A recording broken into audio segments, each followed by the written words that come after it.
Bismillahirrahmanirrahim.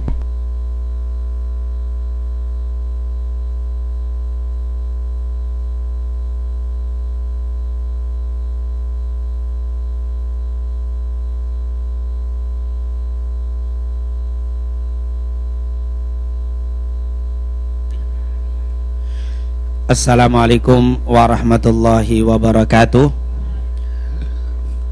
Alhamdulillah wassalatu wassalamu ala rasulillah wa ala alihi wa man walah. Rabbi syrah li sadri wa yassir li amri wahlul 'uqdatam bil lisani yafqahu qawli. Subhanaka la ilma lana illa ma 'allamtana innaka antal alimul hakim. Amma ba'd. Segala puja dan puji kehadirat Allah, salawat serta salam kepada junjungan kita Nabi Muhammad sallallahu alaihi wasallam, para keluarga, sahabat, tabi'in, serta seluruh umat yang selalu beristiqamah mengikuti sunnah-sunnahnya hingga yaumul qiyamah. Alhamdulillah, kita kembali bersama-sama melanjutkan pembahasan kita, kajian kita berkaitan dengan syariat Nabi Muhammad sallallahu alaihi wasallam. Semoga apa yang kita akan pelajari dan apa yang telah kita pelajari mendapatkan keberkahan dan keridhaan dari Allah Subhanahu wa taala. Amin ya rabbal alamin. Alhamdulillah, tadi sudah kita bahas hikmah daripada beristighfar. Selain dia akan orang yang banyak beristighfar akan diberikan kenikmatan, yang kedua akan diangkat dari kekeringan, dan insyaallah akan diberikan rezeki dan juga keturunan. Nah, ini seperti yang dikatakan dalam surat An-Nur dan juga surat Hud bagi orang yang beristighfar. Yang ketiga, Allah akan mengganti dosanya dengan kebaikan. Jadi yang tadinya dosa karena banyak istighfar berubah menjadi kebaikan.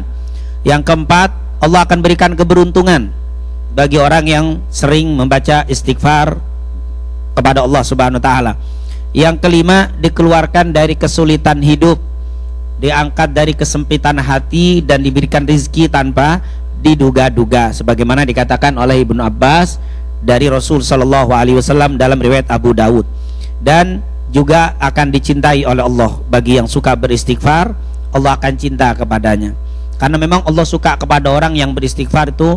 Ya Allah, aku mohon kepada kamu ampunan. Ya Allah, aku mohon ampun kepadamu. Kenapa Allah suka? Karena orang ini mengakui dirinya itu banyak salah, ngaku banyak dosa. Jangankan Allah yang maha kasih, kita saja kalau ketemu orang terus dia ngaku, maaf saya kemarin melakukan kesalahan, itu kita jadi suka. Malah kita tidak suka kalau ada orang merasa, oh saya nggak salah. Ini kita tidak suka. Kita akan suka kepada orang yang suka apa? Maaf, mengakui kesalahannya. Itu kita, padahal yang kasih sayang kita jauh dibanding kasih sayang Allah. Bagaimana dengan Allah ketika ada hambanya mengaku, ya Allah saya banyak dosa, saya banyak melakukan kemaksiatan, ya Allah mohonkan ampun untukku, ya Allah. Allah akan suka kepada orang itu. Inilah gambaran untuk kita. Kita tidak suka sama si fulan, tapi si fulan tuh suka sekali, dikit-dikit minta maaf, ngaku kesalahannya, luar biasa, kita jadi suka. Begitulah Allah Subhanahu wa taala suka kepada orang yang suka membaca istighfar. Dan yang terakhir, ini yang kita bahas, yang terakhir tadi di kalimat Allah bergembira ketika mendapati hambanya mengakui kesalahannya, bertaubat, beristighfar. Lebih kegembiraannya dibanding orang yang tadi kehilangan ontanya dan diketemukan kembali di padang pasir. Ceritanya seperti saya ceritakan tadi, kata Rasul, ada seseorang yang berangkat ingin pergi ke satu wilayah membawa unta, dan di atas untanya tersedia makanan, bekal hidup dia di dalam perjalanan. Di tengah perjalanan, di tengah padang pasir yang tidak bertepi, di bawah pohon dia istirahat. Ontanya ditaruh, diikat, dia tidur. Tapi saat terjaga, saat terbangun dari tidurnya, ternyata ontanya sudah lepas. Akhirnya dia ketakutan, dia cari di seputarnya, teriak-teriak memanggil ontanya tadi, tapi tidak datang juga. Akhirnya setelah putus asa mencari ontanya tadi, akhirnya dia mengambil posisi, dia bilang, matilah aku, onta tidak kembali, mati saya sudah. Akhirnya dia mengambil posisi untuk mati, udah siap mati saja dah. Nggak mungkin melanjutkan perjalanan tanpa ontanya. Waktu dia tertidur, di tengah-tengah antara tidur dan terjaganya, dia melihat seperti ada bayangan onta. Akhirnya dia melek, dia lihat betul ontanya yang dia cari ada, datang. Itu langsung dia berdiri, langsung dia pegang tali ontanya. Karena terlalu girangnya, dia bersyukur dengan mengatakan apa? Allahumma anta abdi wa ana rabbuk. Ini ngomong saking girangnya.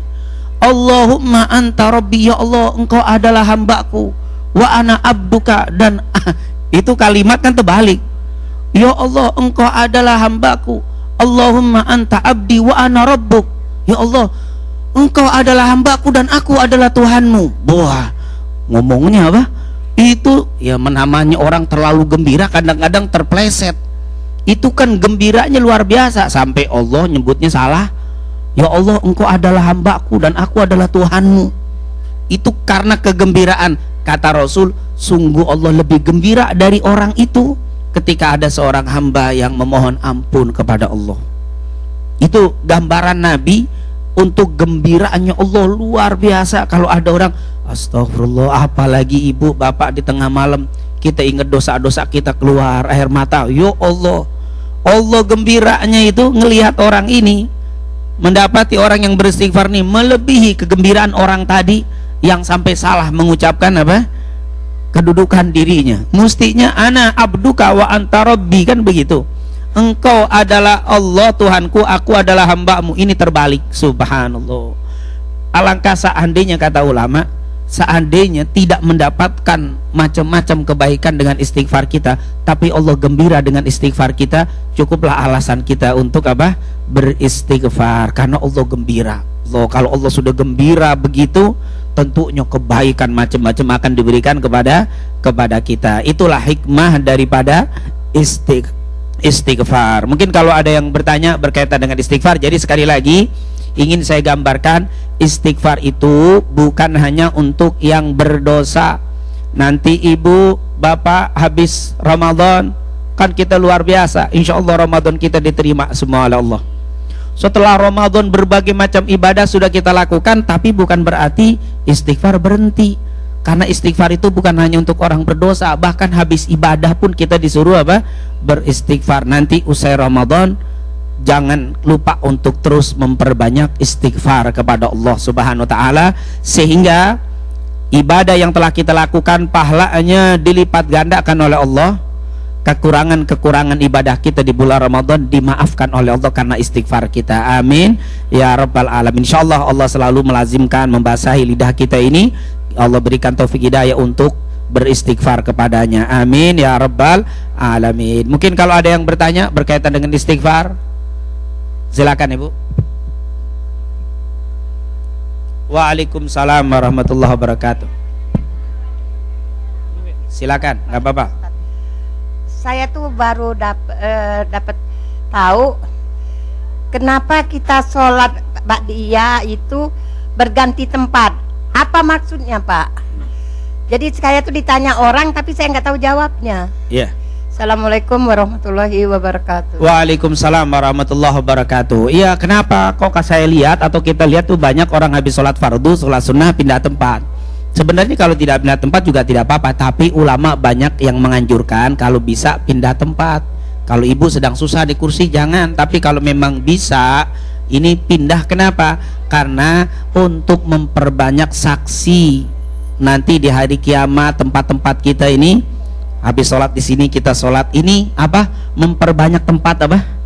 Tempat sujud, karena tempat-tempat yang kita gunakan untuk ibadah nanti di hari kiamat jadi saksi, Ibu. Ya Allah, dulu dia pernah sujud di atasku. Ini bicara semua. Kursi yang ibu pakai, karpet, ini yang diinjak.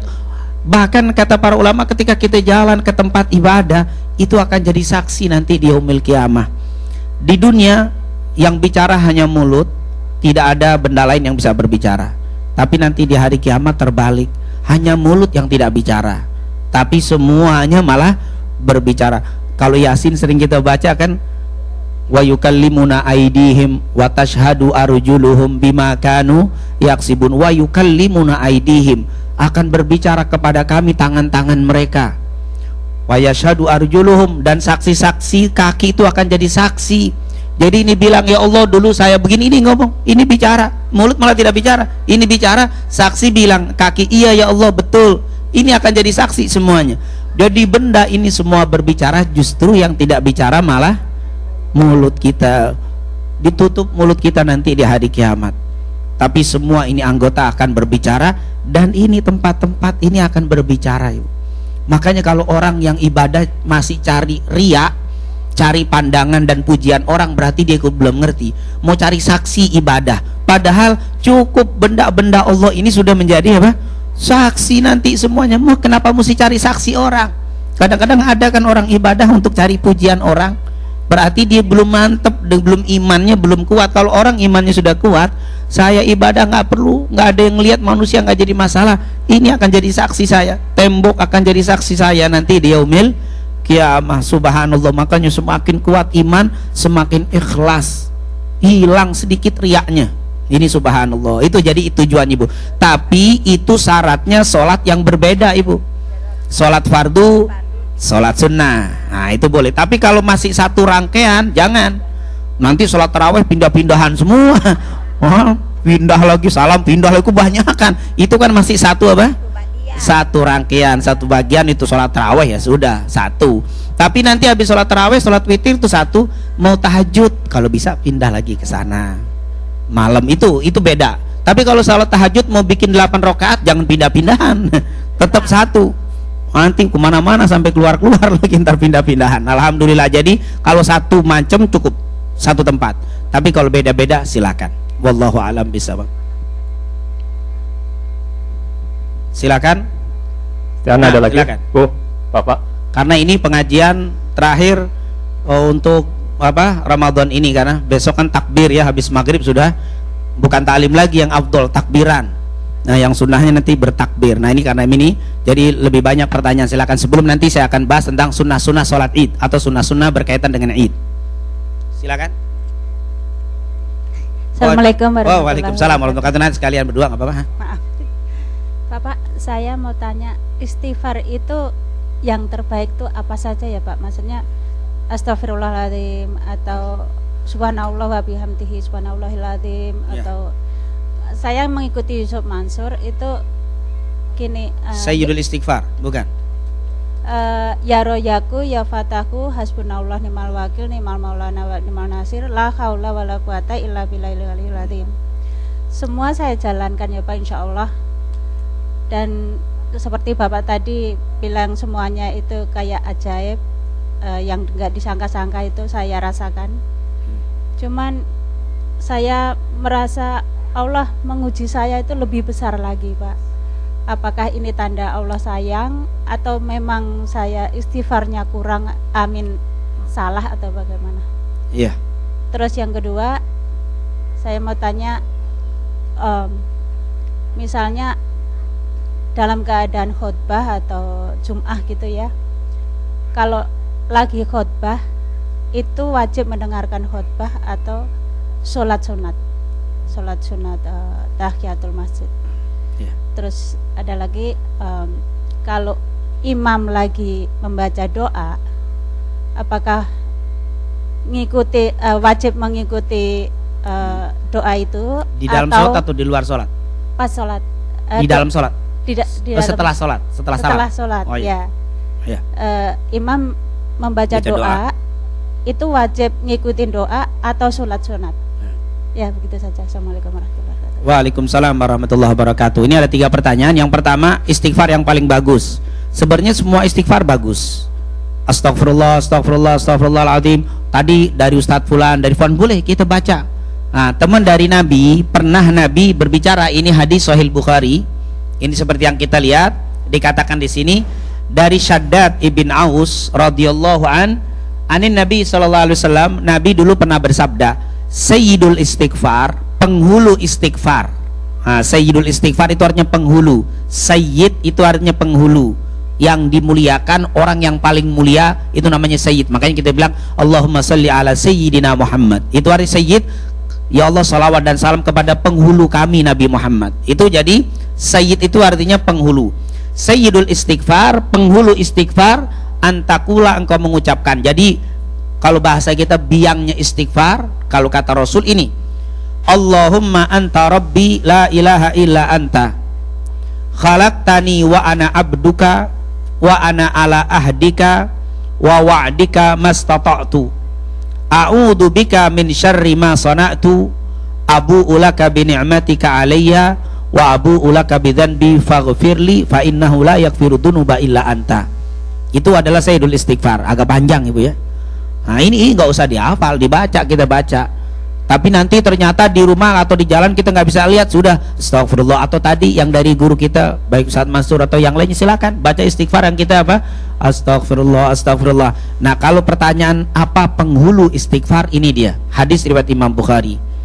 Itu penghulu biangnya istighfar, ini dia. Apa kata Nabi? Man qalaha minan nahar, siapa yang membacanya di siang hari, mukinan biha, dengan penuh keyakinan, yakin dah hatinya apa, fama tamin yaumihi, nggak tahu tuh hari dia meninggal. Baca pagi, siangnya meninggal, sore meninggal, kila an yumsia, atau sebelum masuk waktu sore dia meninggal. Jadi pagi dia baca, habis subuh dia baca. Jadi ini kalau ini ibu baca boleh habis sholat.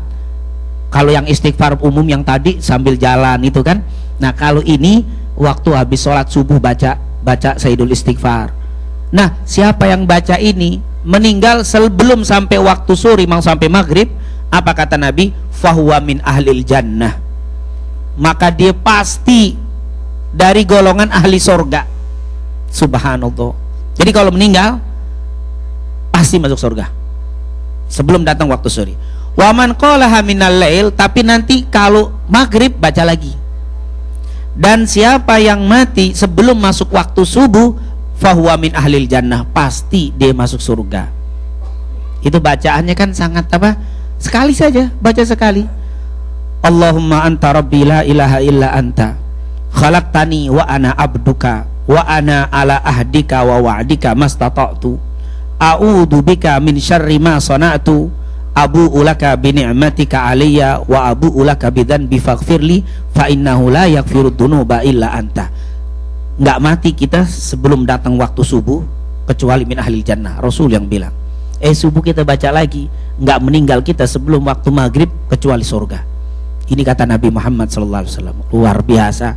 Nah ini enggak perlu kita banyak-banyak, cuma cukup habis apa? Subuh, sholat sama maghrib. Ini hadis doanya itu tuh. Doanya ini hadis Bukhari. Dan hadis Bukhari, Muslim, hadisnya kuat. Ini saya tidak lihat semuanya, kalau kita lihat yang lain. Ini hadisnya sama. Ini dalam kitab yang lain. Ini dalam kitab Imam Turmudi sama. Jadi ini kitab hadisnya di semua kitab. Lihat, kalau kita lihat ada 60 kitab yang menyebutkan itu adalah penghulu istighfar. Jadi kalau ditanya penghulu istighfar itu nanti alhamdulillah kita ada grup majelis taklim ini. Insya Allah saya juga sedang nyusun dikir-dikir ba'da sholat yang kita bahas. Nanti saya kirim lewat apa? WhatsApp tadi grupnya. Enaknya yang sudah saya kirim sudah jelas, sudah ada penjelasannya. Kemudian sayyidul istighfar nanti saya kirim juga lewat ini semuanya. Jadi ibu bapak bisa membacanya di dalam apa? Ba'da sholat, dilihat dulu dengan handphonenya. Jadi ini penting sekali, grup manfaat insya Allah. Karena memang kata ulama ini handphone bisa manfaat, bisa mudarat. Kalau kita bisa manfaatkan itu jadi luar biasa. Insya Allah saya sedang susun adkarnya itu, dikirnya nanti apa yang sudah kita bahas kita sharing nanti insya Allah jadi manfaat untuk semuanya. Jadi ibu walaupun tidak sempat menulis ini, nanti saya tuliskan sayyidul istighfar dari pertanyaan ibu, nanti bisa dibaca. Ini kapan dibacanya? Ba'da sholat. Ini luar biasa. Kecuali yang dijamin nggak mati. Pagi nggak baca, nggak apa-apa, ntar maghrib aja karena insya Allah nggak mati saya sampai maghrib. Nah itu boleh kalau ada jaminan. Kan tidak ada jaminan kita, nggak ada jaminan, berarti kita selalu paling tidak subuh sama maghrib jangan ditinggal. Ini yang disebut dengan penghulu istighfar. Jadi biangnya istighfar kata Rasul, ini dia. Dan untungnya nggak dibanyak baca. Yang baca yang banyak tadi itu ibu baca terus dalam kesendirian, baca terus. Tapi kalau ini hanya di waktu apa? Ba'da sholat, boleh badal maghrib, subuh kita baca. Kemudian kok kadang-kadang kita kok banyak ujian kelihatannya apa, cobaan dari Allah. Iya, karena memang Rasul SAW pernah bilang begini, man yuridillahu bihi khairan yusib minhu, kata Nabi. Ini hadisnya sahih. Siapa yang hendak dijadikan baik, diinginkan menjadi baik, Allah berikan musibah kepadanya. Jadi musibah itu jangan langsung diklaim, oh kok Allah benci, enggak. Karena kalau kita bicara tentang sesuatu yang buruk menimpa kita ada 3 macam. Ada yang disebut dengan musibah, ada yang disebut dengan bala, ada yang disebut dengan azab. Nah, ini beda. Musibah sesuatu yang buruk yang menimpa kepada orang yang ibadah. Artinya 5 waktu dijalankan, wajib dijalankan. Ada sesuatu yang menimpa dia, itu namanya musibah. Musibah itu apa? Ingin dinaikkan derajatnya oleh Allah. Kadang-kadang begini Bapak Ibu yang dimuliakan Allah. Allah tentukan si fulan derajatnya di sini. Ini orang derajatnya di sini, ditentukan takdirnya Allah. Tapi amalannya sampai di sini mentok sudah. Nggak naik-naik. Amalannya segini, akhirnya Allah berikan musibah, dia sabar, naik derajatnya. Jadi Allah ingin naikkan derajat, diberikan apa? Musibah. Ada bala namanya. Apa itu bala? Kebanyakan ulama, bala itu adalah sesuatu yang tidak baik yang ditimpakan Allah kepada orang Islam yang tukang maksiat, mabuk terus, akhirnya kena sakit. Jangan dibilang saya kena musibah, bukan musibah kamu, bala. Maksudnya apa? Biar kamu taubat, biar kamu kembali. Bukan ingin diangkat derajatnya, tapi kalau bahasa orang dijewer apa? Biar kembali. Ingat, banyak orang yang habis sakit mau meninggal baru taubat. Kan ada begitu. Orangnya Masya Allah maksiat, habis tabrakan baru taubat dia. Nah, itu namanya bala, Ibu. Jadi bala itu sesuatu yang buruk yang Allah timpakan kepada seorang muslim yang maksiat, biar dia kembali kepada jalannya Allah, jalan yang benar. Nah, ada adab. Adab itu Allah timpakan sesuatu yang buruk kepada orang yang tidak beriman. Jadi satu musibah boleh bala bila musibah. Misalkan satu gedung hancur, boleh jadi ada bala bagi seseorang, bisa jadi musibah, bisa menjadi adab. Di gedung itu ada orang yang taat, berarti dia musibah, ditinggikan walaupun sama-sama ketiban, tapi di hadapan Allah nggak sama dengan yang kafir, itu adab. Yang bala bagi orang yang ahli maksiat, jadi beda kedudukan orang. Jadi kadang-kadang nggak pernah sholat ketimpa musibah, saya sedang diuji nih, kena musibah biar lebih tinggi derajat. Apaan lebih tinggi derajat? Nggak pernah sholat, mabuk terus, bala kamu gitu, murkanya Allah, biar kamu taubat, biar kembali. Tapi kalau kita sudah sholat, puasa, kita sudah zikir, kita sudah berusaha maksimal ibadah, kok kena juga, itu namanya musibah. Dalam hadis, man yuridillahu bi khairan yusib minhu, siapa yang dikehendaki baik Allah berikan musibah. Subhanallah, luar biasa. Ini apa? Berkaitan dengan musibah. Insya Allah Allah tidak berikan kepada kita kecuali kebaikan dunia wal akhirah. Amin ya rabbal alamin. Makanya ibu yang banyak kena musibah, doa banyakkan itu dua akhir surat Al-Baqarah. Rabbana la tu'akhidna in nasina wa akhtana, Rabbana walah tahmil alaina isran kama hamaltahu alal ladzina min qablina, Rabbana wala tuhammilna ma la taqata lana bi. Ya Allah, jangan kau berikan beban kepada kami yang kami belum dan tidak mampu membawanya. Ya Allah, itu yang kita apa? Nanti kalau orang tidak mampu, kadang-kadang akhirnya dia frustasi, marah, keluar dari apa? Jalur yang benar. Ini kita minta wala tuhammilna ma la taqata lana bi wa'fu anna waghfir lana warhamna anta maulana fansurna alal qaumil kafirin. Itu doa bagus. Yang banyak kena musibah itu biar diangkat, kalaupun diberikan jangan sampai kita nggak kuat. Insyaallah Allah berikan kepada kita kenikmatan oleh Allah Subhanahu wa taala. Amin. Yang sedang kena musibah semoga diangkat musibahnya oleh Allah Subhanahu wa taala. Amin ya rabbal alamin. Nah, itu berkaitan dengan musibah, yaitu jadi masalah apa? Istighfar, sayyidul istighfar itu, kemudian masalah musibah. Yang ketiga tadi ayat khutbah Jumat. Bagaimana kalau orang sedang khutbah Jumat, kita datang, apakah bagusnya sholat tahiyat atau langsung duduk? Kalau khutbah Jumat lagi dikumandangkan, kita datang belum sholat tahiyat dulu. Tetap walaupun khutbah sedang berbicara, kalau kita masuk tetap dianjurkan untuk apa? Sholat 2 rakaat. Karena Nabi pernah, waktu itu diceritakan oleh Sayyidina Utsman ibn Affan radhiyallahu an, Sayyidina Utsman ketika sedang khutbah, ada orang masuk ke masjid, di Masjid Nabawi, main duduk saja, langsung Utsman bin Affan nunjuk suruh bangun, suruh sholat 2 rakaat. Waktu ditanya, "Hei Utsman, kok di atas mimbar engkau nyuruh orang sholat sebelum dia duduk ke masjid?" Kata dia, "Sungguh aku pernah mendengar dan aku pernah lihat Rasulullah nyuruh orang yang duduk langsung disuruh berdiri untuk apa? Sholat, padahal Nabi di atas mimbar. Makanya dalam hadis, idza dakhala ahadukumul masjid fala yajlisanna hatta yarka' raka'atain. Kata Nabi, apabila salah seorang di antara kalian masuk ke masjid, jangan sekali-kali duduk kecuali sholat dulu dua rakaat. Ini hadisnya umum, walaupun dalam keadaan apa? Khutbah. Nah, itu yang dianjurkan. Jadi dianjurkan tetap sholat 2 rakaat. Kecuali kita nanti sholat id di lapangan, jangan duduk aja, nggak ada sholat tahiyat lapangan, tahiyat parkiran nggak ada, karena kita sholatnya di sana. Tapi kalau besok di sini, nah ada tahiyat. Tapi karena sholatnya di sana, maka langsung duduk, tidak ada tahiyat parkiran, tidak ada. Nah itu pertanyaan 3. Wallahu a'lam bisawab. Mungkin Pak Tisna silakan. Assalamualaikum warahmatullahi wabarakatuh. Ya, waalaikumsalam warahmatullahi wabarakatuh. Sekalian nanti saya mohon penjelasan tentang mengenai istighfar. Saya pernah membaca bahwa pada saat kita ngobrol, itu setelah kita ngobrol kita dianjurkan untuk membaca istighfar. Itu yang pertama. Yang kedua, penjelasan mengenai kalau itu pun kalau emang istighfar juga dilakukan pada saat kita berbuat kebaikan.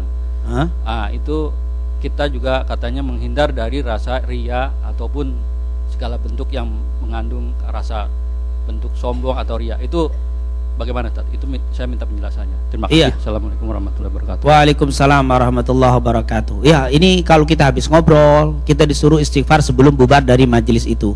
Sebenarnya bukan hanya ngobrol biasa di dalam majelis ilmu, pokoknya kita sedang kumpul begini, rapat ya kalau kita Islam. Maka sebelum kita berdiri meninggalkan ruang rapat, disunnahkan untuk membaca istighfar. Apa itu istighfarnya? Subhanakallahumma wa bihamdika asyhadu an la ilaha illa anta astaghfiruka wa atubu. Ada astaghfiruka. Itu kata Rasul sallallahu alaihi wasallam, tidak ada orang, ini kita lihat teks hadisnya ya, astaghfiruka.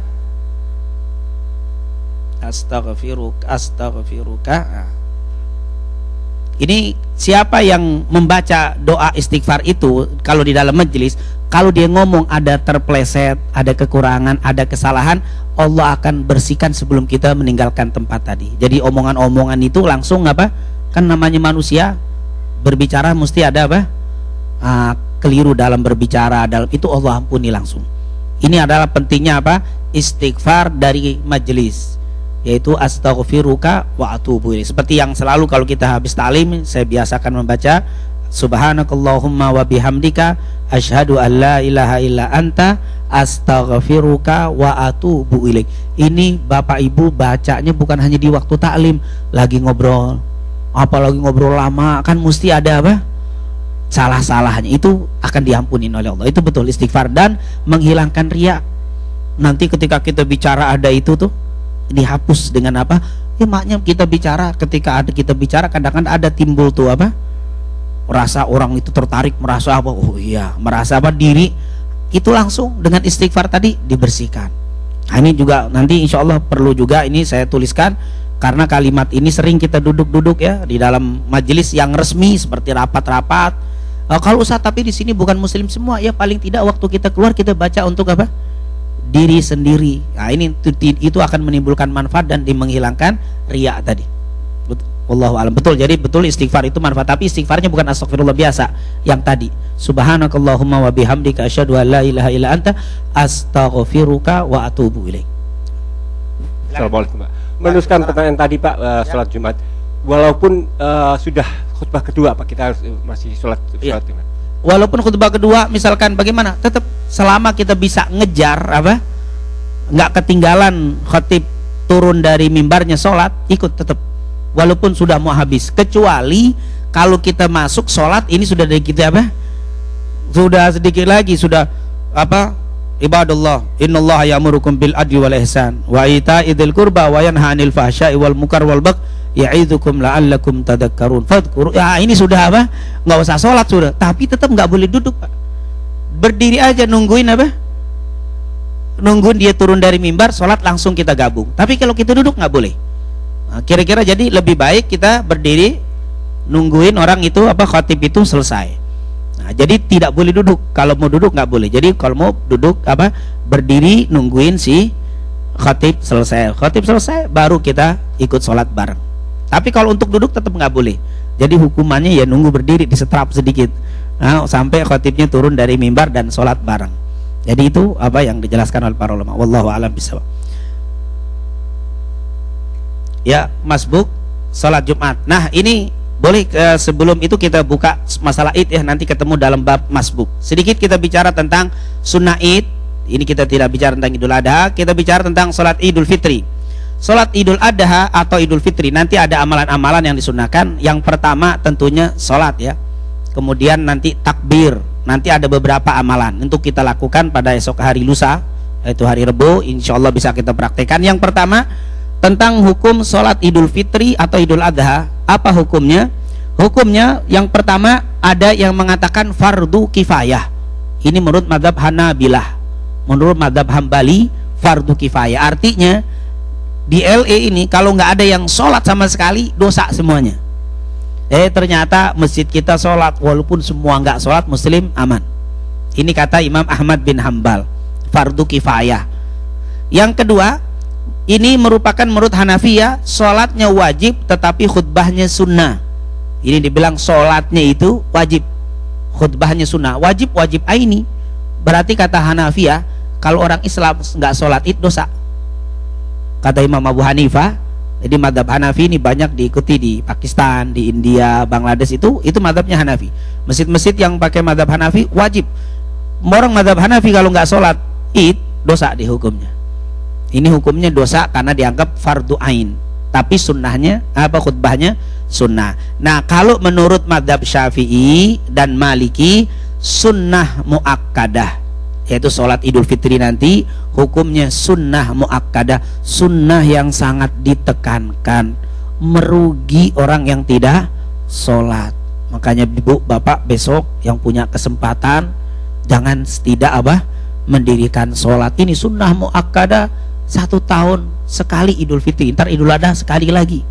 Jarang-jarang sholat sunnah qobliyah ba'diyah, kalau ketinggalan besoknya atau sudah ketemu lagi. Tapi kalau ini setahun, ya Allah sayang sekali. Makanya di sini hukumnya sunnah muakkadah. Jadi paling rendah hukumnya sunnah muakkadah. Sunnah muakkadah itu sunnah yang sangat ditekankan, paling rendah. Bahkan ada yang mengatakan fardu ain, ada yang mengatakan fardu kifayah. Paling kecil hukumnya sunnah muakkadah. Kecuali bagi orang yang berhaji untuk sholat Idul Adha, dia enggak, karena saat itu sedang melempar jumroh. Saat orang dari wukuf di Arafah lalu ke Muzdalifah ngambil batu, nginep sebentar, pagi langsung ke Mina melempar jumroh. Sementara di waktu yang sama orang sedang sholat Idul Adha di Masjidil Haram. Jadi mereka nggak perlu ngejar sholat karena ada kewajiban lebih besar melempar jumroh. Sebagaimana bahkan lihat ada hadis dari Ummu Atiyah, ini diriwayatkan oleh Al-Imam Muslim. Ummu Atiyah ini salah seorang sahabiah, seorang sahabat wanita yang dulu salah satu kerjaannya itu tukang mengkhofat. Apa itu khofat? Khofat itu untuk perempuan. Kalau untuk laki khitan, anak laki kecil di khitan, perempuan yang kecil di khofat. Jadi khofat itu istilah untuk sunat, tapi untuk perempuan itu baru lahir itu di khofat. Ini bagian khofat dia. Ini Ummu Atiyah. Jadi tukang tukang khitan untuk wanita, namanya khofat, beda itu. Kalau khitan untuk anak laki, bengkong bengkong itu dia. Ya. Nah ini kata Ummu Atiyah radhiyallahu anha, diriwayatkan dari Imam Muslim, kunna nu'maru bil khuruj fil idain. Kami dulu diperintahkan oleh Nabi untuk keluar di 2 sholat id, Idul Adha dan Idul Fitri. Perempuan nih Ummu Atiyah. Wal mukhabba'ah wal bikir, yaitu wal mukhabba'ah wal bikir, baik yang sudah tua dan yang masih gadis. Artinya nggak ngelihat umur nih, mau tua mau muda. Ini bukan hanya laki, perempuan pun disuruh keluar. Bahkan lihat, qalat, lalu beliau berkata, al haid yakhrujna, yang haid juga keluar. Biasanya kalau yang haid kan nggak sholat, tapi untuk Idul Fitri adalah tetap sunahnya keluar, yang haid tetap keluar ikut. Fayakun khalfan nas, dan dia hendaklah ikut bareng-bareng sama di belakang orang. Yukabbir nama annas, baca takbir bareng sama orang lain, cuman nggak sholat, cuman ikut datang. Jadi yang haid ikut juga duduk di lapangan, cuman jangan di tengah-tengah, baru yang depan. Orang ini naik belakang dah kan. takbir dia. Orang sholat nggak usah sholat, duduk. Habis selesai sholat takbir, pokoknya takbiran ikut, keluar ikut, sampai yang head saja disuruh apa? Keluar. Bahkan dulu ada wanita datang ke Rasulullah, Rasulullah kami nggak punya hijab, bagaimana? Ambil kain-kain tutup baju, dibikin apa? Untuk pergi ke mana? Ke masjid, ke lapangan, keluar. Sholatlah kalian di situ. Nah, jadi di sini nanti ibu-ibu, anak-anak yang wanita yang datang haid, nifas, bawa keluar. Sunnah itu sunnah keluar. Jadi keluarnya kita itu dapat pahala dari Allah. Duduk di lapangan, diparkir bareng-bareng, takbir kita baca bareng takbir. Orang sholat nggak usah ikut sholat. Ini yang disunnahkan. Ini hadis riwayat Imam Muslim. Nah, jadi sangat-sangat ditekankan. Kan sayang, haid enggak, nifas enggak, duduk di rumah. Mau ngapain? Sayang sekali. Nah, kecuali kendaraan atau bermasalah lain lagi, atau ada masalah yang penting silakan. Tapi kalau tidak, ini adalah sunnah yang ditekankan oleh Nabi Muhammad SAW. Kemudian bagaimana jika masbuk? Nah, ini berkaitan tadi pertanyaan, kalau Jumat masbuk kita bicara tentang Id. Kalau masbuk ini artinya telat, kena traffic masuk, di sini sudah apa? Sudah sholat. Nih bagaimana kita? Habis sholat imamnya kan khutbah, kan lain dengan Jumat ya. Kalau Jumat kan khutbah dulu baru sholat. Kalau Id ini kan sholat dulu baru khutbah. Kita masuk sudah khutbah, berarti kan kita telat. Nah, yang pertama, bila mendapati imam sedang berkhutbah, kita masuk, imam sedang khutbah, maka hendaknya dia mendirikan sholat tahiyatul masjid kalau di masjid. Kalau di parkir tadi nggak ada, langsung ikut duduk. Lalu duduk, langsung duduk. Dan setelah selesai, khotib selesai, baru dia mendirikan sholat id seorang diri. Tapi kalau telatnya bareng, ya bikin berjamaah bareng, nggak apa-apa. Jadi kita masuk, orang sudah khutbah, duduk. Selesai dengar khutbah selesai, kita langsung ambil posisi sholat id sendirian. Karena kita ikut duduk di situ. Yang nggak boleh di rumah sendirian. Sholat id sendirian di rumah. Kita di tempat ramai karena telat, ikut dulu khutbah selesai, baru kita terlihat telatnya ada 5, ayo sini bareng-bareng takbir, bareng berlima deh, itu satu maju jadi imam. Allahu Akbar. Itu adalah masbuk yang pertama. Ada masbuk yang kedua, jika mendapat imam sedang duduk dan tasyahud, artinya sudah belum selesai sholatnya, baru 1 rakaat, kita masuk, imam sudah masuk ke 2 rakaat, langsung ikut sholat. Imam salam nambah 1 rakaat. Tapi kalau imam lagi tahiyat, sudah duduk, masuk ya langsung Allahu Akbar, duduk ikut tahiyat, duduk. Imam salam berdiri 2 rakaat nambah. Jadi sama seperti masbuk apa? Biasa. Nah, kalau Jumat sama, waktu masuk khotib sudah sholat 1 rakaat, ikutnya 1 rakaat. Imam salam nambah 1 rakaat. Cuman nanti giliran masuk, imam sudah tahiyat. Kita nggak dapat 1 rakaat, udah tahiyat. Bagaimana? Di sini baru timbul 2 pendapat kalau Jumat. Pendapat yang pertama, imam assalamualaikum, kita nambah 2 rakaat. Itu pendapat yang pertama. Pendapat yang kedua, setelah salam imam, kita nambah 4 rakaat seperti zuhur. Untuk Jumatan. Untuk kalau sholat id enggak. Itu jadi bedaannya antara id dengan Jumat. Jadi alhamdulillah. Ini kalau ada yang kejadian suka keterlambatan nih. Kalau ada yang begini kerjaannya, nah langsung. Ini jangan sampai nggak sholat, rugi. Kita apa? Sholat tetap kita caranya seperti tadi. Sholat di mana yang lebih afdol? Nah, ini pendapat berbeda. Yang pertama Malikiyah, Hanafiyah dan Hanabila, yang paling afdol di lapangan atau di padang pasir, kecuali di kota Mekah. Karena lebih bagus sholatnya di Masjidil Haram. Tapi selain Masjidil Haram lebih baik di lapangan, parkir. Pokoknya tapi jangan jalan nutup, jangan. Ganggu orang di luar, pokoknya di tempat yang terbuka. Itu menurut Malikiyah, Hanafiyah dan Hanabila. Sementara menurut Syafi'iyah di masjid kalau memang nampung. Ini kalimatnya kalau nampung. Kalau tidak mengapa di lapangan. Kenapa? Kata Imam Syafi'i, karena masjid itu tempatnya lebih bersih dan lebih mulia. Yang kedua, ada sholat tahiyatul masjid. Kalau di parkir nggak ada, kata Imam Syafi'i. Kalau di masa Rasul masjid tidak dapat menampung jamaah, maka di lapangan. Nabi dulu di lapangan terus karena masjidnya tidak menampung. Kita kalau tidak menampung lebih afdol ke lapangan. Alhamdulillah kita nggak ribut deh urusan apa lapangan ini, lihat keadaan saja. Alhamdulillah. Yang penting sholatnya. Kadang ribut lapangan masjid sholat enggak.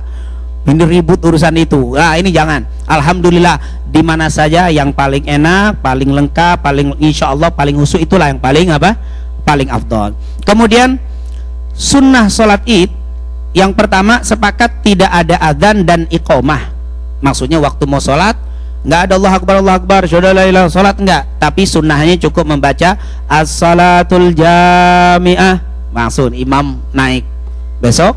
Jadi nggak ada adzan, nggak ada qomat, jadi langsung saja sudah kumpul semuanya. Misalkan sholat jam 9 lengkap siap, langsung Bilal as-salatul jami'ah rahimakumullah. Salatul jami' maksudnya sholat berjamaah, semoga Allah menyayangi kita. Langsung imamnya maju sholat. Itu sunnahnya, tidak ada adzan, tidak ada qomat. Ustaz kalau pakai bahasa Indonesia nggak apa-apa, bahasa Inggris juga nggak apa-apa. Ayo jamaah kita mulai sholat, nggak apa-apa. Tapi afdolnya pakai Arab dulu, kalau mau diterjemahkan silakan. Tapi as-salatul jami'ah sangat mudah, hanya mengucapkan apa? As-salatul jami'ah. Langsung kita berdiri. Takbir, kemudian itu adalah masalah sholat id. Kemudian sunnah yang kedua takbir. Dikatakan di sini Hanafiyah 3 kali takbir di rakaat maksudnya di dalam sholat, maaf, di dalam sholat takbir itu Hanafiyah 3 kali takbir di rakaat pertama dan kedua. Sementara menurut Malikiyah dan Hanabilah 6 kali takbir dan 5 kali takbir. Sementara menurut Imam Syafi'i, dan ini yang kita pakai, adalah takbir pertama 7 di rakaat pertama dan takbir kedua yaitu 5.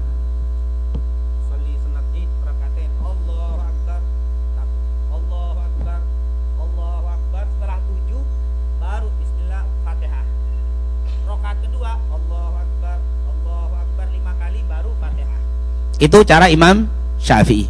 Ini yang kita pakai, dan di Indonesia ini selalu pakai apa? 7 takbir dan 5 takbir.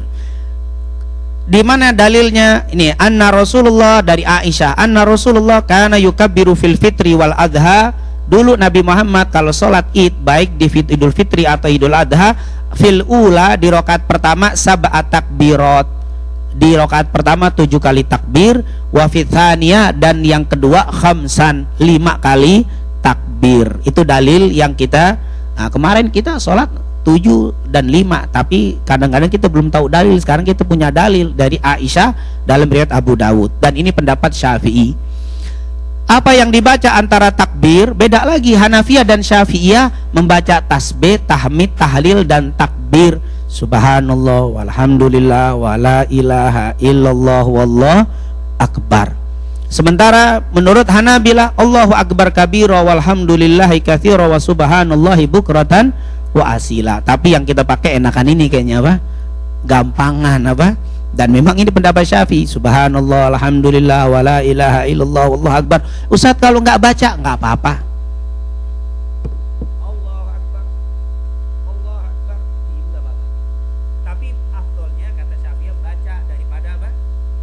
Pada diem. Begitu juga biar antara imam dan makmum nggak balapan-balapan.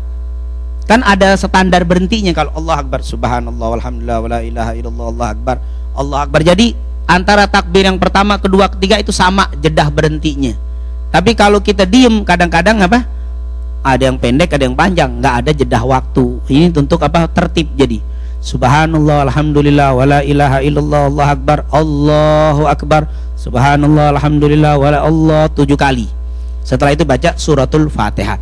Kalau imamnya lupa, maklum setahun sekali sholatnya kan. Ustaz masa imam lupa? Imam juga manusia, bukan apa? Ada lupanya juga. Imamnya lupa nih misalkan.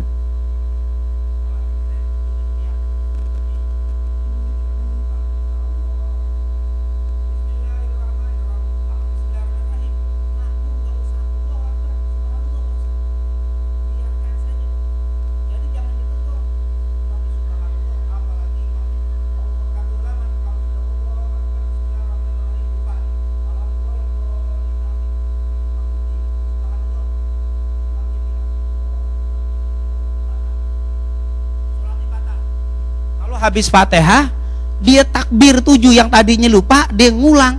Atau Allahu akbar, bismillahirrahmanirrahim, alhamdulillahirabbil alamin, subhanallah. Ingatkan bahwa maksudnya belum takbir 7 kali nih. Saya berhenti, Allahu akbar, Allah akbar, batal sholat saya. Kenapa? Karena takbir kalau lewat sudah, biarkan. Langsung aja Fatihah. Nanti di rakaat kedua 5 kali. jangan 7, 5, 1 udah lewat. Lupa lagi imam, maklum puyeng kali, banyak pikiran, lupa terus. Allahu Akbar. Saya baca lagi bismillahirrahmanirrahim, alhamdulillah. Ya udah biarkan, nggak usah ditegur. Ada kejadian ini di masjid jami. Allahu Akbar, bismillahirrahmanirrahim, subhanallah, diingatkan sama makmum. Ini imam diem terus nerusin, alhamdulillah waladhdallin amin, Allahu Akbar, Allah, diulang 7 kali, batal. Pakai bilang lagi yang ngingetin, untung ada saya tuh diingetin, kalau enggak gara-gara kamu batal tuh imam. Mestinya nggak usah diingatkan, justru gara-gara kamu batal. Coba engkau biarkan, tidak batal ya. Jadi ini takbir itu tidak boleh memutus Fatihah. Fatihah itu biarkan. Kita sholat id tanpa takbir 7 pun tetap sah. Nah ini jadi jangan itu, insya Allah nggak lupa kita, tapi kalau lupa diingetin, jangan jangan maksa, karena ada juga jamaah maksa. Itu yang tadi yang diceritakan di masjid jami ini, tapi ini kejadian sudah hampir 4 tahun yang lalu. Imamnya sebenarnya terus habis baca Fatihah di subhanallahin terus sama makmum, di subhanallah, akhirnya dia ngulang. Kirang makmumnya, untung diingetin. Ini karena tidak punya ilmu jadi batal semua. Mestinya tidak sah, sudah batal itu kalau sudah. Jadi tetap saja nggak usah takbir. Perbedaan khutbah id dengan khutbah Jumat. Khutbah id setelah sholat, tentunya khutbah Jumat sebelum sholat.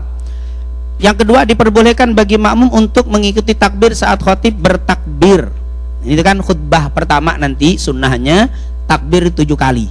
Khutbah nih, kalau khutbah nih urusan khatib nih, naik, alhamdulillah, kita assalamualaikum warahmatullahi wabarakatuh, Allahu Akbar 9 kali, baru innalhamdalillah, takbirnya 9 kali, duduk di antara 2 khutbah, berdiri lagi, khutbahnya sebelum dimulai takbir 7 kali.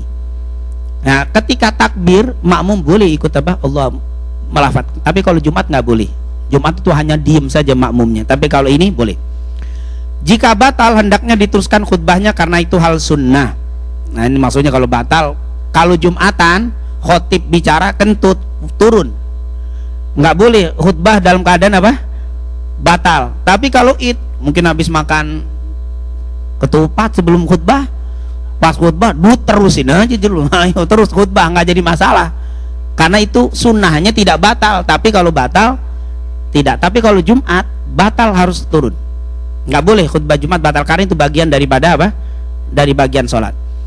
Tidak diharuskan berdiri, maksudnya kalau memang khutbah ini tidak kuat berdiri boleh duduk, tapi kalau Jumat tidak boleh, harus berdiri. Tapi kalau id masih diperbolehkan untuk duduk, tapi afdolnya berdiri. Khutbahnya lebih pendek dibanding Idul Fitri. Jumat pendek, tapi Idul Fitri agak panjang, nggak seperti Jumat, tapi juga jangan terlalu panjang. Idul Fitri itu lebih panjang sunnahnya dibanding Idul Adha.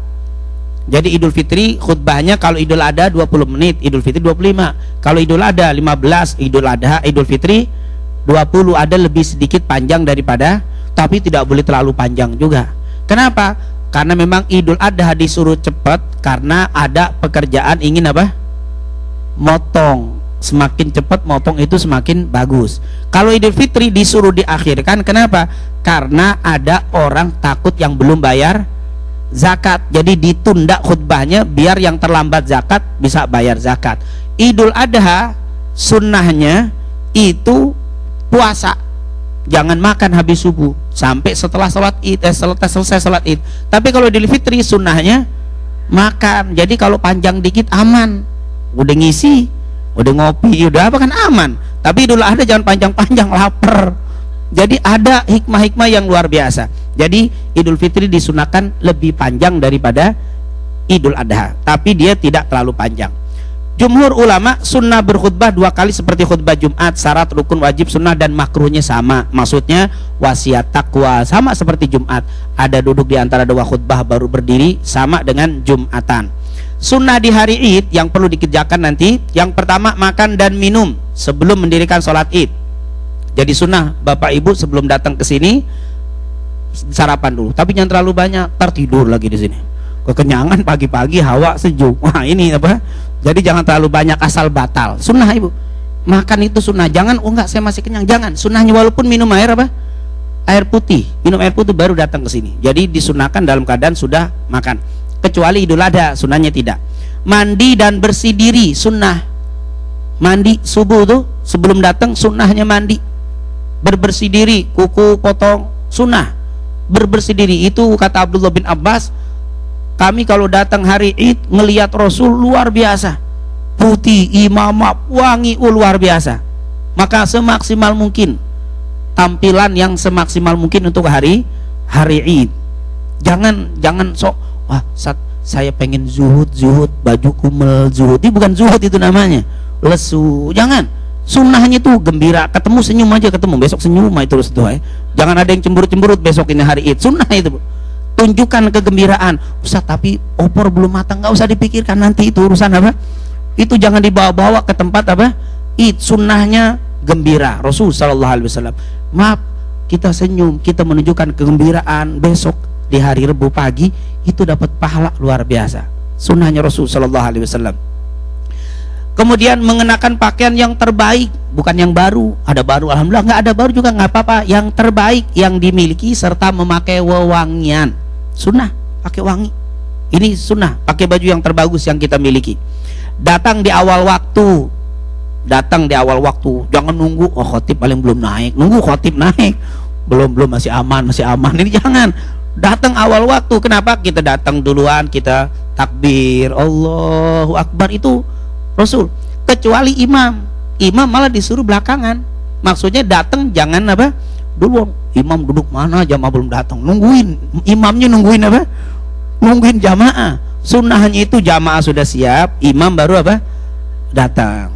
Ah, ini sunnahnya. Jadi disegerakan. Berjalan kaki saat menuju ke lokasi kalau dekat. Kalau yang jauh jangan. 50 mil di sini ada bubar sampai sini kan. Ini yang apa? Yang dekat sunnah jalan kaki. Sunnah. Jangan pakai mobil, sunnah jalan kaki. Syiar, itu menunjukkan syiar. Zaman dulu itu keluar jalan kaki jadi kelihatan di jalan-jalan itu apa? Terlihat. Ini kalau dekat sekali lagi. Karena lokasi atau situasi kita beda ini. Kalau yang di Indonesia atau di tempat muslim itu banyak dekat-dekat jalan kaki. Berjalan kaki saat menuju ke masjid, kemudian berjalan di tempat yang berbeda sunnahnya. Misalkan ini di gedung kita ada jalan dua begini. Tadi datangnya dari sini, pulangnya sunnahnya dari sini. Sunnahnya jangan dari, kalau memang tempatnya bisa dituju dari dua. Tapi kalau nggak bisa jangan muter-muter, nanti kejauhan. Ini kalau kita bisa lewat depan bisa, lewat belakang bisa. Sudah berangkatnya dari depan, pulangnya sunnah itu. Hanya jalan saja dapat pahala itu, mengikuti sunnah Nabi Muhammad SAW. Kemudian Idul Adha, kalau Idul Adha takbirnya sampai 3 hari ke depan. Terutama habis sholat nih, kalau Idul Adha habis sholat Isya takbir, sholat subuh takbir. Tapi kalau Idul Fitri hanya selesai khotib turun dari mimbar, nggak ada lagi takbir. Jadi mulai takbir kapan? Mulai takbir kalau sudah sempurna puasa kita dan selesai sholat Id, selesai. Artinya khutbah turun, khotib selesai. Jadi kapan mulai sunnah takbir itu? Besok setelah berbuka. Jangan terlalu semangat, asar udah apa? Takbiran. Ada juga asar udah takbir. Jangan, sunnahnya itu bukan asar, sunnahnya itu apa? Berbuka. Allah mengatakan, dikatakan kalau sudah sempurna fakabbiru ala ma hadakum. Kalau kamu sudah sempurna puasanya, bertakbirlah atas hidayah yang telah Allah berikan kepada kalian. Jadi besok habis berbuka, makanya nggak ngaji lagi. Sunnahnya apa? Takbir, nggak ada ta'lim lagi sudah. Sebelum itu boleh kita kajian, masih ada sekali lagi sebelum waktu apa? Maghrib. Tapi kalau sudah maghrib selesai, sunnahnya takbir. Takbir. Jadi sekali lagi jangan sebelum maghrib. Takbir terus, malam takbir tapi jangan sampai kebablasan takbir malam subuh lewat. Ini parah lagi ini. Ini kan sunnah takbirnya. Nah, besok menuju ke lokasi, ke tempat sholat kita bertakbir di masjid, di mobil takbir, jalan, terus masuk takbir, khatib imam ceramah, turun, selesai, tidak ada lagi takbir. Ustaz, kalau takbiran boleh nggak? Boleh, tapi nggak ada sunnahnya. Siang-siang takbiran, Allahu Akbar, mau ngapain takbiran? Sudah baca aja yang lain, jangan takbir. Karena pahala nggak? Karena nggak dicontohkan, dikhawatirkan kata ulama malah makruh, bukan pada bukan pada tempatnya. Itulah yang disunahkan saat kita di hari Id. Nah, takbir ada yang takbir itu dalam madhab Hanafi dan Hambali takbirnya hanya Allahu Akbar, Allahu Akbar, hanya 2 kali. La ilaha illallah wallahu akbar, Allah gitu langsung walillahil ham. Ada yang agak panjang 3. Nah, yang kita cara Syafi'i, cara takbir kita itu diambil dari madhab Syafi'i dari riwayat Jabir dan Ibnu Abbas.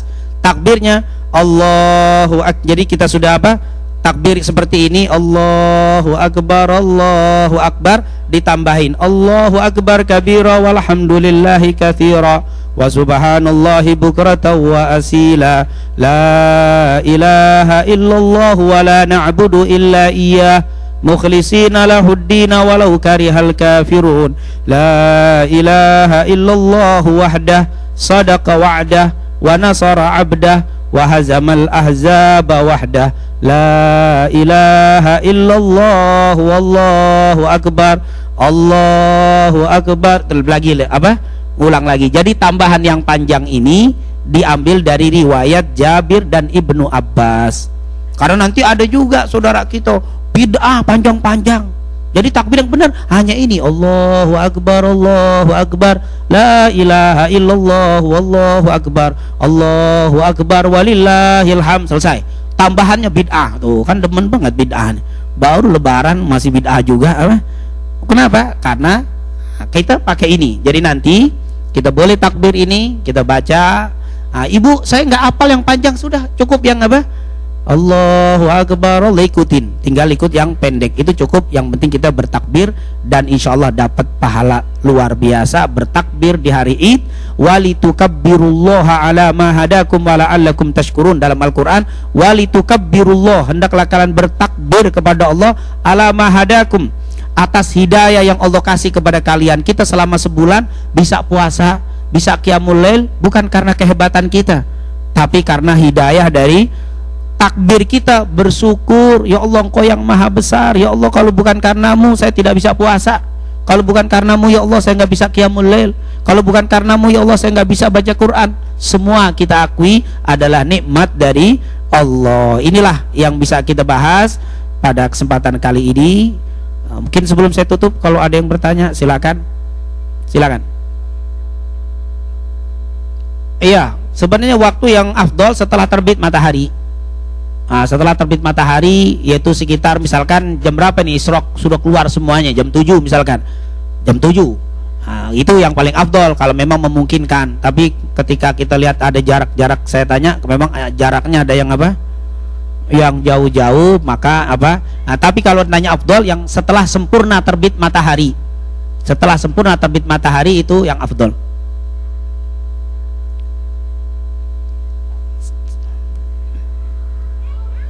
Assalamualaikum warahmatullahi wabarakatuh. Waalaikumsalam warahmatullahi wabarakatuh. Pak, mau tanya zakat profesi. Zakat profesi misalnya per bulannya belum masuk zakat, belum wajib. Nah, tapi kalau dihitung per tahun itu sudah masuk, sudah ini. Ya. Nah, itu bagaimana sudah kena menghitungnya? nisab ya? Ya, kalau setahunnya, tapi kalau di hitungan bulan belum. Iya, tapi kan per bulannya dipakai ini itu sehingga tidak nyampe ke dalam nisabnya. Iya, betul. Ya. Itu pertanyaan. Ya, terima kasih. Tapi zakat profesi ini kita lihat zakat profesi ini maaf karena waktu memang sangat terbatas jadi belum sempat detail. Tapi alhamdulillah ini sudah dikopi, nanti jamaah kepada jamaah yang ingin mendapatkan kopian ini sudah ada. Jadi bisa ke ya Mas Haji bisa bagian sudah diambil kopinya insyaallah. Nah, ini kita lihat tentang penghasilan atau zakat penghasilan. Ini tentunya zakat penghasilan ini pertama, ini kalau kita bicara tentang pendapat ulama ada 2 macam Ibu ya. Pendapat salaf atau orang yang berpegang hanya dengan Quran dan hadis, tidak ada zakat penghasilan. Karena kenapa zaman dulu tidak ada orang kerja pegawai, tidak ada, yang ada petani, pedagang. Jadi tidak ada pegawai, tidak ada orang kantoran, tidak ada zaman Rasul. Makanya tidak ada namanya zakat penghasilan zaman Nabi. Ini pendapat pertama dan ini banyak dipegang oleh ulama-ulama Saudi. Mereka bilang tidak ada zakat penghasilan. Ini yang pertama.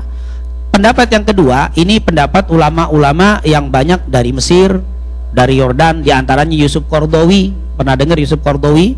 Nah, ini ulama juga mereka mengatakan zakat penghasilan ada, walaupun zaman Nabi tidak ada, sekarang ada. Kenapa? Karena kadang-kadang zakat penghasilan orang yang menjadi pegawai, baik wira swasta, dokter, pegawai sipil dan sebagainya, itu kadang-kadang lebih besar hasilnya daripada petani.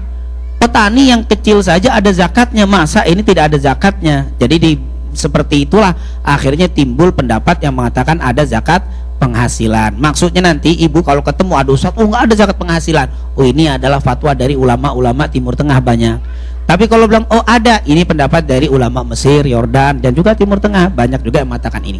Nah, kita bicara yang ada ya. Nah, yang ada, kalau yang nggak ada sih enak, sudah selesai, nggak ada kan beres. Ini yang ada. Nah, yang ada mengatakan seperti ini. Zakat penghasilan ini akan dikenakan zakat apabila dalam 1 tahunnya dihitung bisa senilai 85 gram emas. Jadi kalau kita gaji itu dihitung yang pertama ini zakat tahunan. Kalau dihitung tahunan 85 gram emas, atau kalau dihitung gaji diuangkan berapa harus membayar zakat penghasilan tiap bulannya ini. Yang kedua, kalau sudah nilai gaji sebesar 522 kg beras, artinya kalau di harga beras sampai 522 berapa? Saya nggak tahu harga di sini ya, beras itu misalkan berapa harganya, makanan pokok di sini 522 kg diuangkan. Nah, gaji kita ternyata senilai itu kena. Tapi kalau di bawah itu tidak kena. Walaupun dikumpulkan setahun, tapi tiap gajinya kurang dari situ, maka tidak kena.